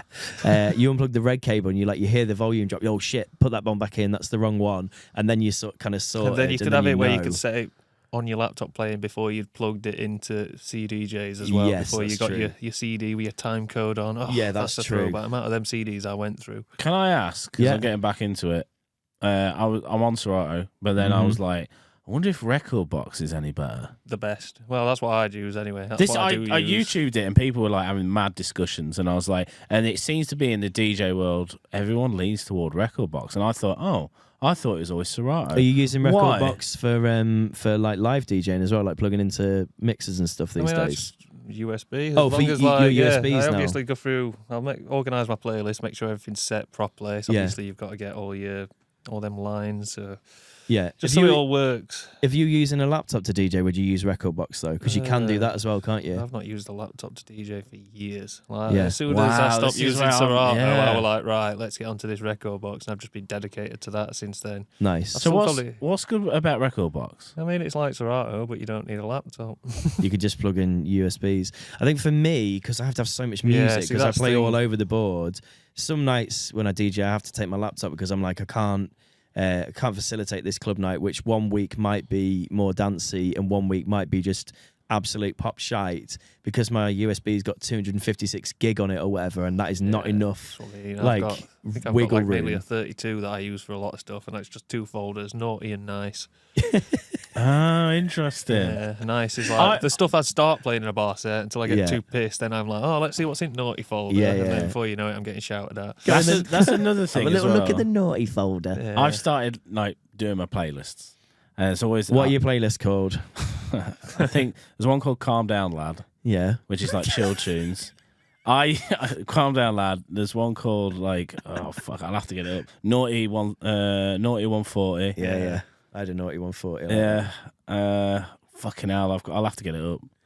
It's Dutty Slop or something. Where Yeah, love that. slop. Dutty that. Slop is horrible. I don't Yeah, know why. yeah. There's about 6 tunes in there, and I'm like, I don't know when I'll ever play these. Yeah. Probably because it's just fucking horrible. It's dubstep Dutty It's that Slop. bit noise. when Dutty slop. you're at that point where you've had enough drinks and you're like, I'm over these nice tunes. What's Yeah, it? fuck What's this. it? Dutty slop folder. It's Squitty Bubblers. It's Dutty Yeah. Slop. It's, Do you? I've looked at yours, and there are some interesting names. I'm like, what the fuck? Only your brain kind of knows them. Do you have like funny playlist I names? mean, I or- used to just do it in like either genres, or I used to do it for a thing where I'd like have the year and then the month, so I knew what I'd got when I got it. But then it was just like, well, I don't know, like it's across genres, so that we're getting messy. And then I think in lockdown I've like took everything off and then put it all back on, and Yeah. like got rid of loads of shit I didn't want, actually organised it properly, and that's when I made sure everything was analysed in key and all Yeah. that stuff. That's And- another thing as well. Do you know, strangely, my Yeah. brain remembers things of like when I added it to my library. So like there was one recently where I was looking for a tune and I was like, I got it in October 2023. And I know that because I got it just before Halloween. And I was like, it's going to get mixed. It's going to get mixed in with all this Halloween shit and Yeah. get lost. So I was like, I need to go back to there. And then I had to go through like all the tunes that I put on in October that year and then found it. And I was like, oh my God. And also while this was going on, I had another tune playing out and it was going to run out. And I was like, I'm going to have to scroll through all of October 2023 very to find stressful. it. I need to be better organising I need a fucking slop folder. Like you need, well, the only reason I did it was lockdown. You Yeah, need yeah. a lockdown to get your shit together. Yeah, can we have another lockdown, please? Can we have another global pandemic so I can sort my fucking USBs out? That would be fantastic. I just lent into naming them what I feel like Yeah. it makes me feel. Like you said, well, Naughty naughty and nice. Yeah. Yeah. But again, kind of- that's open to It's interpretation subjective, as well. yeah. Somebody might find the naughty tunes nice. Yeah. Oh, all my USB folders, by the way, are fucked because my USBs are called Humperdonk and Scaramanga. Yes. And I've lost one. I've lost. Scaramanga. I've From lost Bond. one. I've lost one. Yeah, Scaramanga from Bond. I've lost I one think it's recently on Scaramanga. because he had 3 nipples. Yeah, so I thought- Francisco. Oh, what a guy, Christopher Lee. yes, absolutely. And then I've lost one recently, which was I think it was something boring like Jimmy Main or something like that. But that's gone. It's Yeah, in, I used to give it's them in the boring wind. names. It's in the wind and it's gone. But all the individual playlists on them as well are called like fucking daft shit. So one of them is called like Hoing Bar, which is like a piss take of my stepmom. One of them is called Feblululula. And they're just nonsense names, and like it'd be like Gimp 0x1, To be and then fair- people would be going through my like, oh, can I play off your USBs, mate? And what have you got? And I'm like, looking Gimp 00x1. There's some really good dance music in there. To be fair, when you made tunes, I remember like getting so annoyed because like you're so sick of this song and you save different versions. Yeah. You're like V2, V3, V4, please God, this one. And then it used to just oh God, Had enough now. Had enough now, please. I do that sometimes on my video projects. I'm like V1, V2, fuck this shit. Like, and I know which one. Like, I just Yeah. sort them by date order now. And then I'm you're like, sending over to a client, and it's like, oh, fuck this client, you are a cunt. then you forgot to change the name. Yeah, Yeah. fuck. Yeah. Oh, Love that. vibes. So what have you got coming up, mate? any important dates or sets or gigs and stuff? I've sort of seen you doing maybe a little warehousey set coming up this Friday. weekend. It's actually something cool. It's like a nationwide thing. Save Our Scene. Oh yeah, no, I've seen where it. They have that fire truck and just turn up and throw a rave. Okay. So I think I'm doing after party where it's in Dryad, but that's I can't remember what time it starts, but that's like maybe like a 6 o'clock till 10:30 in outside Dryad. Nice. I think that's Silver Bumper and maybe that Old Boy. I think he's a manny lad. Yeah. And then them two, Warp Fit, like me and Palazay. And, Are you Palazay back to back? Yeah, and Cargo and J69. So we've got a big B4B. So 4 of you. Oh, yeah, sick. I think we've got an MC, Surtees, one of up and comers coming on. So that'll Amazing. be fun. Like not played a set like this for a little while, so I'm looking forward to it. Do you prefer DJing as like a kind of group effort sort of thing? Oh, again, depends time and a place, innit? Like sometimes when you're bouncing off each other, it's best thing ever. But then sometimes when you've got an idea of like how you want to pattern out the hour, you know exactly what you're doing. I struggle with that sometimes if I'm like doing bar sets and I'd be like, I would pace it like this, and then somebody else takes it in a different direction. I'm like, oh, now I've got to bring it back to where I think I need to take it to. And in their head, they're probably going, yeah, for fuck's sake, he's taking it over here now. I need to bring it back. Just like I do Gatsby, like I need a weed. Do you want to play a song? Next thing you know, someone's changed direction. I'm like, what? I weren't gonna do that. Like you have to rethink. It's too early to play the Venga Boys. But do you have? We had a friend, didn't we? That when you put on a night, and he was like, yeah, you just open the night. Did he start with like fucking ignorant hip hop, like trap stuff? At like it's probably like PM. hard in the paint or something like that. So It was. So you have to like turn that off because we start slow and then we just went in build hard. high. Yeah. He went in hard. I must admit though, I've done that as well. The first ever Donuts or the second ever Donuts, I was just really nervous, and me and Austin were DJing like back to back, and I got on like really early, and I think I was playing like the A-Track remix of Heads Will Roll while the first like 3 people came in. Yeah. Just because I didn't know what to play, and I remember Austin coming like, let me just step in and just, but I just brought the tempo down a little bit and just calmed it down. And I was like, oh, thanks, man. He was like, oh, it's fine. Like, don't worry about it. You know, like it's hard to open up a room. And that I think was the first time I'd ever sort of opened up a room as well. Like the first time, because normally when I play, things are already pretty bouncing. Yeah. So See, that's where at that point, that's anyway. where I'd have the problem. I mean, I'm all right now actually because I'm fucking bit more of a read on it. Yeah, I don't know. I would know now not to start hard. Listen, it's interesting. It's different times for different sets. Like obviously a warm up set, you want some energy, but you don't want it bouncing in case you don't want to show up headline. You want to receive people nice and gently, don't you? Like when they're turning up to the venue, you want them to be sort of like coming in and feeling comfortable. Like I always prefer that one after the headliner. You know, if you're closing in, it's like you can do whatever the fuck you want in that set. Yeah, go as hard as you want. But then bar sets, like doing 6-hour bar sets, that's a completely different game. Mate, absolutely. Yeah, it's like that's a stamina set then, and like it is. That's it's draining. It's draining. It is, man. Yeah, I've not done one for it. I can't be asked for bar sets at the minute. I was going to say, do you have a preference in how long you like to play? Like you said, stamina sets, like 6 hours. I love a 6-hour set. She's like, that's when you get in as creative as you can be. You can flux your creative muscles musically and just take things wherever you want and just play about sometimes. I think for me, the magic length is probably about 3 hours. 3 hours. A 3-hour set is beautiful because you can start slow, you can build it in the middle, you can take it down at the end if you really want, or you could do 3 hours of bangers without getting too tired as well. And that's what I mean. You can still have a good amount of bangers in that 3 hours as well. Yeah. Yeah. I mean, again, it's interesting. It just depends. See, I was always hard what the crowd is as well. Yeah. Like sometimes you get bar sets where it sounds you don't feel like you're playing a bar set. Yeah. You get somewhere like back in the day doing Vodka Revs, it's like you're doing a fucking bar set. Yes, yeah. You've got people asking for the same 6 songs they've just heard on the radio all week. And I'm a dickhead for not wanting to play Chris Brown. Yeah. Why would you not play him? Well, I wonder why. But no, apparently it's all right to beat Rihanna up. That's what they always say. Like, oh, it's fine. Like, is it? Yeah.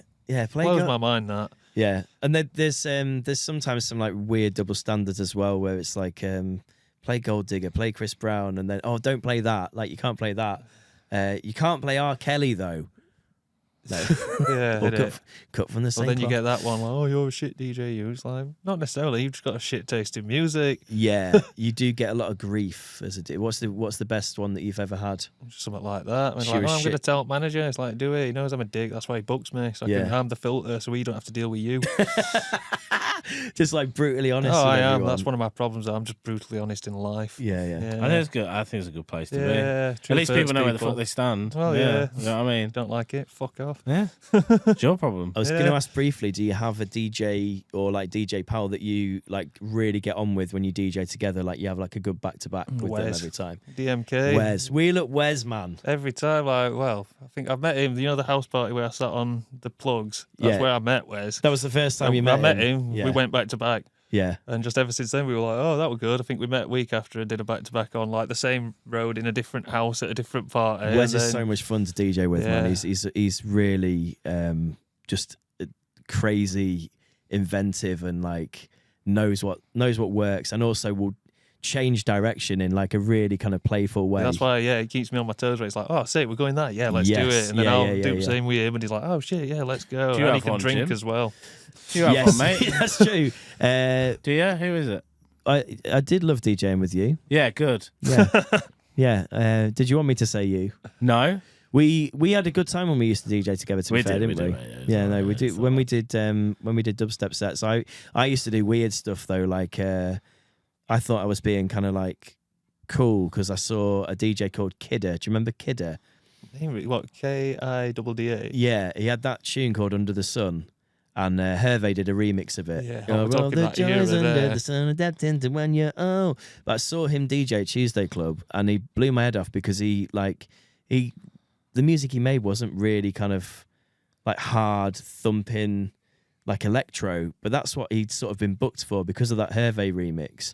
So he was playing like quite chilled out stuff, like in the back room of Tuesday Club, and then like he ended his song on Silly Love Songs by Paul McCartney, and I was like, this is sick. Like I've never seen a DJ do that kind of thing, and I was like, this is such a nice sort of vibe. And then I was going to dubstep sets and opening my dubstep sets with David Gray. Please forgive me, because it was 140 and then mixing it into like some fucking good. Hi-Tel. Because I was like, oh, I saw this DJ play Paul McCartney. It's great. I'm going to play David Gray. Thinking I was being so fucking cool and edgy. And I was like, it's a dubstep set. Just play dubstep. Like Sometimes you want to think, you're like, oh, I'm thinking outside at box. Yeah, and you're like, well, I'm going to blow people's minds by my knowledge of genres. just play fucking David Gray in a pub to people that were like God, I expecting used- dubstep. We're like, what the fuck are you doing? I used to end on Beastie Boys on my dubstep sets. That fits. That works. It makes Kind sense. of. David Remember- Gray's not dubstep. He's the furthest thing from dubstep I've kind ever of known. I love that. If I saw a DJ doing that, I'd be like, fuck it, yeah, I'm with it, whatever. I remember when I was on the fucking waltzers. Yes, yeah, I yeah, heard that fucking Gabba tune in Boston. yeah. It was like it was half dubstep, half Gabba, and I Yeah. don't really like Gabba. It's too much for me. But like it broke down into a dubstep bit, and I was like, I'm gonna take that to London. Edit. And you'd speed it up, and then in the middle of like a dubstep set, it's just bang, bang, bang. When everyone's like, "What the fuck is going on?" But they loved it as well, though. I think I pulled This it is off. the difference. When I did it, people didn't particularly like it. When you did it, everyone did like it. I am a sucker for something different though. If you start playing Paul McCartney or whatever you said, Yeah. David Gray for David me. Gray, but sorry. yeah. Why did I say Paul McCartney? What the fuck? Because that was the first one. That's what I saw a DJ play, and then I played David Gray. Did used to love throwing curveballs in Gatsby. I It's love like you're that, down man. a certain tangent, then be like, here, have this that you weren't expecting that don't Yeah. even compliment, but it's happening, and then somehow it has kind of worked. I used to like doing that in the Wick when I'd spot too many of I don't know, like too many people finding common ground over something that I didn't want them to find common ground over. If I played too many sort of girly R&B songs in a row, then I'd follow it with Nirvana. Yeah. Because I'd be like, I want you guys to know that throughout the night we're going to be playing different music. And they're like, oh, but we always come in here and they always play loads of Beyonce. And I'm like, yeah, but we also play System of a Down, Nirvana, Talking Heads, The Clash. Like, we play other stuff as well. And I wanted it to be like people stuck around so they get the hits, but they also got stuff they weren't expecting that they also like, kind of thing. Or, Yeah. Well, that's why, Church, Temple of Fun, I know you've DJ'd there, and Loved that's one that. where I struggle sometimes. It's like what to play because the clientele's that broad. Whereas these days, I just tend to go indie bangers, like Kerrang bangers, just 2000s guitar music. I sort and of step before, back like from it I'm just 'cause all that- guitar stuff really when I play there. Yeah. To be fair, I've been booked for Tramlines on Saturday there. So Nice. if anyone's out, come through. Come Yeah, down, there you go. take Church, Temple of Fun after you've seen, who is it, Raytons? Is it Raytons? Yeah. Yeah. But like, yeah, obviously you've done sets there. What did you play when you played church? Various, really, I suppose. I think I've played I used to play quite a lot of hip hop and like kind of funk and soul stuff, and like always just kind of like stuff with a good beat that you could dance to. Yeah. One thing I'll always say is when I used to do it on Saturdays, I used to just get like a mate to come down with me and do like half and half. Oh yeah, I remember actually. She'd end up doing like student union or something after. Yeah, sometimes, but then sometimes I'd just be like, I just wanted it as a fun gig that I could do with like a mate. I got Andy H to come down once, who's definitely not been on this podcast and sat in the corner a couple of times.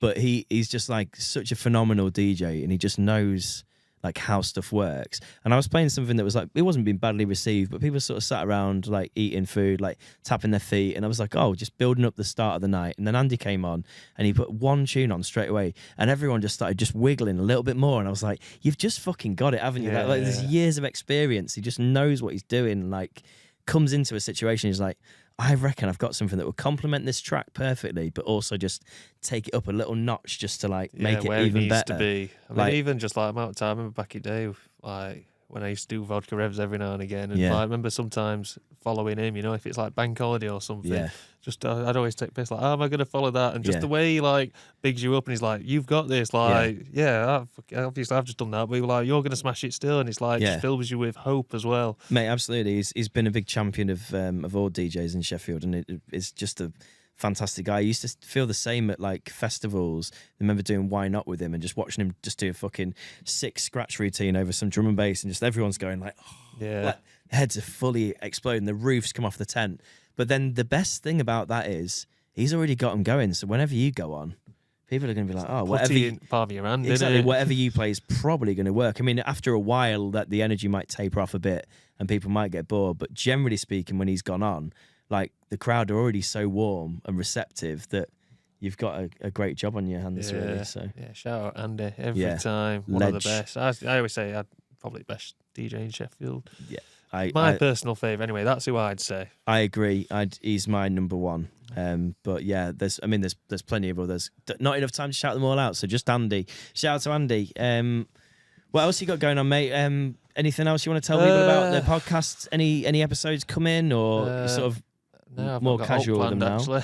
I should probably sort some, but again, like, I lose interest every now and again. So staying motivated. Like I was saying, you two are good. You've got each other to That's true. keep it going. Whereas sometimes I'm my head's all over the place anyway, half at time, just from being human. Like we all have life ups and downs, don't we? So 100%, man. And like basically with the podcast now, you were sort of weekly-ish, and now I was just doing it when I could, and that seemed to be a lot. And then it got to the point where like, more things have crept in, where it's like, I can't do it as much, and then I did kind of get a bit burnt out from doing it so much anyway. Like too much too soon. Yeah. And then kind of taking a step back and now doing it just whenever I fancy it, really. I'm trying to do it every other week, but that's really nice, man. Like, and I love all the stuff that you do with it as well, because you build in playlists of like Sheffield musicians and stuff, and you often share in like the artists and photographers and stuff that you've had on. So it really is kind of, if people are looking for a hub of really cool people doing really cool shit in Sheffield creatively, make sure you check out Jack's socials, because it's all on there, and just the episodes are brilliant, and some great chats with some real interesting people from just again, no script. It's a bit like this, really. You just come in, have a chat. Like, I've got my questions that I ask everyone, but that's like, I like to get to know them, and then you go into that kind of bit. What do you call chewing gum, Jack? Chuddy. I do as well. What do you call chewing gum? I was going to say chuddy as well, to be fair. Yeah, chudley bops. Chuddy. Oh, bubbly, I've heard that. I think bubbly. Coco said that, Bubbly. Yeah. Yeah. A bit of the bubbly. Mate, I guess on that note, really, like, where can people find you online? So, that what, 0114? So it's at tha.what.0114. Yeah. And then I am at truefiction_, but I feel like underscore, you just type it and then you don't need that anymore. True Fiction, it comes up. That's it, Number one search. Mixes on SoundCloud. Yeah, if you want to listen to the mixes that you spoke about. The series. So if you love bassline and speed garage and just 140 wubs, sick. Then come through. And then Friday night, this will be out on Friday, won't it? It will, yeah. So if you're listening on Friday morning, you fancy a night out on Friday, come down. Dryad Works. Up on the hill. Neeps End vibes. Nice. It's going to be a sick one. Yeah, I'm looking forward to it. Still tickets and stuff. Can people pay on the door? I think it's £10. I don't know if it's in. I think that's advance. I don't know if it's on door. But end of the day, the fire engine thing, that's free. The daytime bit. So even if you just want to come for a bit, have a free skank, come and do that. Check it out, guys. And thanks for coming on, man. No, Appreciate it's been a pleasure. It's nice. Lovely. Weird being asked the questions. Well, lovely having you down, man. Lovely having you down. Anything to finish on, David? Parmesan cheese. I just thought of a random word. Oh, good. Bye, Anyway. Lindsay. Circle back next week. See you later. Safe. See you in a bit.